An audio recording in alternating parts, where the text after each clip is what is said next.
Good morning, everyone. This is Keith here for the very first edition of On Paper with Keith, where everything looks good on paper, but we all know that never really happens. So let's get right into it. We're going to go across the international world in sports to start with. We're going to head over to England first, where you have a big weekend in the Premier League kicking off. No early games. Everything starts at 9 o'clock domestically on Peacock, and that's Central Time. But when you get into it, you got Manchester City looking to stay perfect against Nottingham Forest. You got Everton trying to get their first points on the board. They are going up against a very attacking Brentford team. Should be interesting to watch. And in that same time, you got Chelsea, who are going to have a very interesting match against another very attacking team, Aston Villa. Chelsea is not scoring goals. I don't know what the deal is. Pochettino is supposed to be the savior to them. Well, if you know me, I'm just going to laugh internally for a little bit.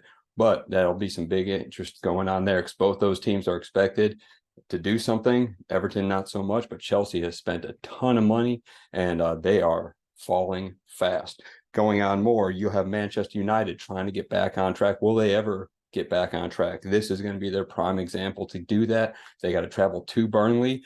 Burnley's been feisty, but Manchester United, even though they're missing a lot of players due to injuries and other issues, they should be getting back on there anytime now, but this is their best chance because they got some other challenging games coming up in the next month. So they need to get going right now.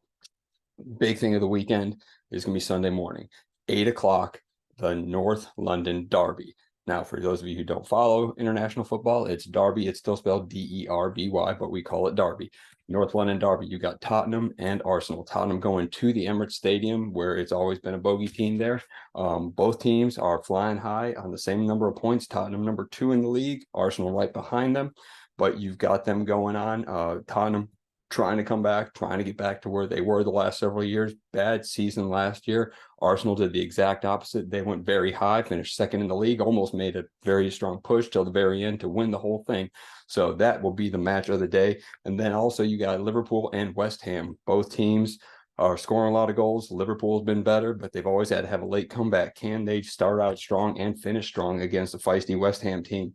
Other news in the international world of sports, you've got the Rugby World Cup going on. We are just in group stages right now, but looking to get into it. You've got Wales, Ireland, and England all looking to stay perfect.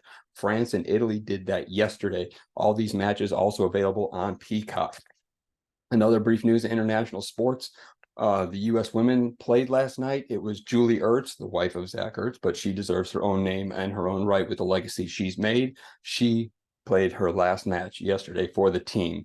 Very emotional. They won 3-0 over South Africa. Tomorrow night will be Megan Rapinoe's last match for the U.S. women. Now, there's no need to get into what you think of Megan Rapinoe. No need to think about what I think about Megan Rapinoe.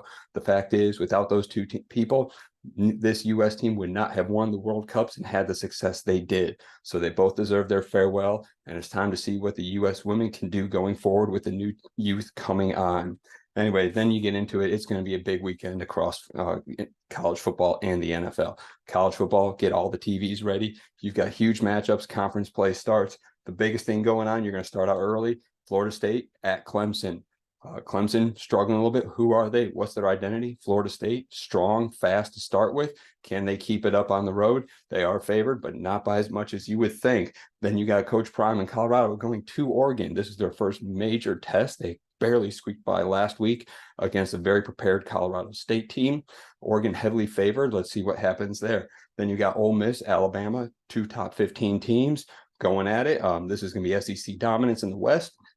And then finishing it off at night is Notre Dame and Ohio State. Huge matchup. See my hat? I'm not nervous at all. So we'll get going on that. In the NFL, will the NFC South still have 3 out of 4 teams undefeated? You got the Saints, the Buccaneers, and the Falcons, all 2-0 this weekend. Falcons going to Detroit, so that should be a very entertaining game. The 49ers already rolled the Giants last night, and you got the Cowboys and Philadelphia Eagles looking to stay dominant. So let's see what happens. Stay tuned for more here. That is your quick rundown for what to look at this weekend ahead. Also, join us tonight. We'll all be back together, and we're going to have Danielle Joyner Kelly with us, going to talk all across football, a little more in depth with the Unblocked Podcast Network. Of course, if you ever have a business or an event you would like to advertise with us, hit us up at unblockedpod@gmail.com. For Keith, I'll see you later.